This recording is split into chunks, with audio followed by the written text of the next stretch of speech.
La démocratie, en son origine, au moment où elle s'invente, à la fin du VIe siècle, elle se construit contre la tyrannie, contre les régimes tyranniques qui ont dominé une grande partie du monde des cités grecques dans le courant du VIe siècle. Et sans doute une des premières vocations de l'ostracisme, c'est d'empêcher un retour des tyrans. Mais la procédure, telle qu'elle va ensuite fonctionner pendant tout le Ve siècle, permet véritablement au peuple athénien de contrôler l'élite.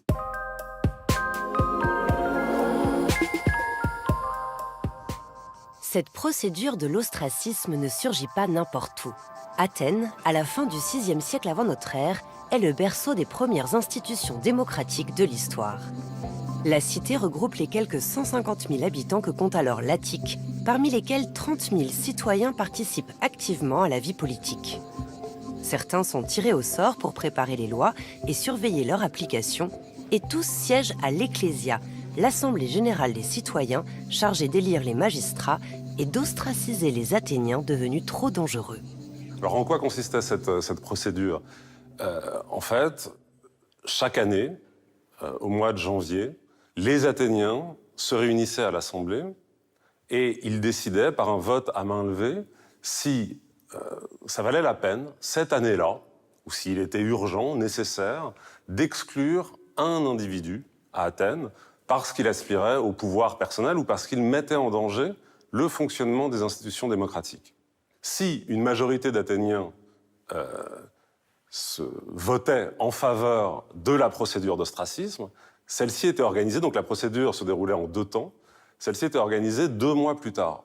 Les Athéniens se rendaient sur l'agora et ils devaient graver, inciser sur un morceau de tesson, un ostrakon, des ostracas, le nom de l'individu qui leur paraissait mettre en danger le régime démocratique et donc qui méritait d'être exclu de la cité. Ces hommes doivent quitter la cité pendant 10 ans. On vote l'exil d'individus, souvent puissants, renommés, importants dans la cité, et puis, en cas de danger, on les rappelle très vite. C'est le cas d'Aristide, très grand homme politique athénien des années 480, qui est ostracisé en 483, et qui, au moment de la Seconde Guerre médique, donc 3 ans plus tard, au moment où les armées perses se dirigent vers l'Attique, est rappelé par la cité d'Athènes, et qui est réélu stratège, et donc qui va conduire les troupes athéniennes à la victoire lors de la bataille de Platée en 479.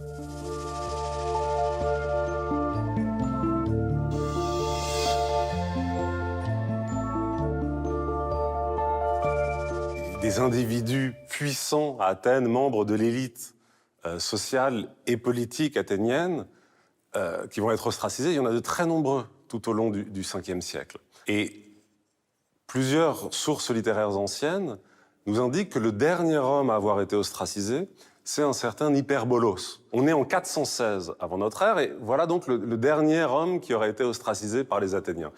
Pendant tout le IVe siècle, on continue à se rassembler tous les ans, au mois de janvier, pour décider si on va ostraciser ou pas un individu. Si on en croit les textes anciens, et ça n'a pas jamais été démenti par l'archéologie, effectivement, tout au long du IVe siècle, on n'ostracise personne. Le simple fait que cette procédure existe constitue une menace importante pour l'élite sociale et politique athénienne, qui est toujours potentiellement sous la menace de l'ostracisme. C'est une procédure aussi qui rappelle le pouvoir déterminant qui est toujours entre les mains du peuple, que le peuple exerce aux dépens de sa classe dirigeante.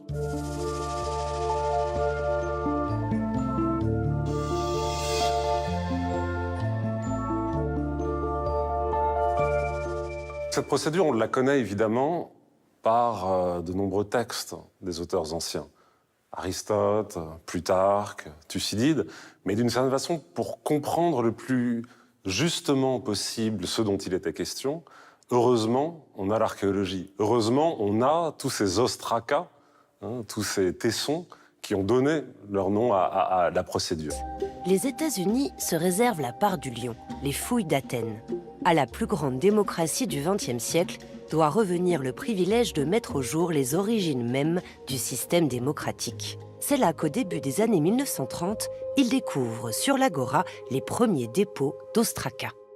Les ostracas, ils ont été découverts sur le site de l'ancienne Athènes, à la fois sur l'Agora et en bordure de l'agora, dans le grand cimetière athénien qu'est le Céramique. En tout, ça représente quand même, d'un point de vue archéologique, une somme considérable. On parle de 13 000 tessons. Ils pouvaient être de nature très différente, mais ils étaient à chaque fois de petite taille. C'est-à-dire que c'est des pièces qui tiennent dans la main et sur lesquelles on grave le nom d'un individu. Donc ça dépasse rarement une vingtaine de centimètres. On a 13 000 ostracas, et plus de 10% de ces ostracas concernent Thémistocle. Là, on voit très bien que c'est le même individu qui a gravé à chaque fois Thémistoclès, fils de Néoclès. Voilà, on reconnaît bien la même main. Est-ce que ça signifie que des groupes politiques distribuaient à l'entrée de l'agora d'Athènes ces tessons aux Athéniens pour qu'ils excluent un tel ou un tel? L'autre question, évidemment, c'est celle de savoir si un même individu peut graver plusieurs ostracas. Est-ce que c'est tout simplement parce que nombre d'Athéniens n'étaient pas en mesure d'écrire? On n'avait pas la maîtrise de l'écriture et peut-être même aussi de la lecture. En même temps, l'ostracisme nous rappelle qu'au cœur du fonctionnement de la démocratie athénienne, il y a l'idée de ce peuple souverain qui exerce un contrôle absolu sur sa classe dirigeante. Étudier l'ostracisme et plus largement la démocratie athénienne, c'est aussi faire l'expérience de la dissonance ou d'une dissonance entre ce qu'a été la démocratie ancienne et notre propre conception de la démocratie.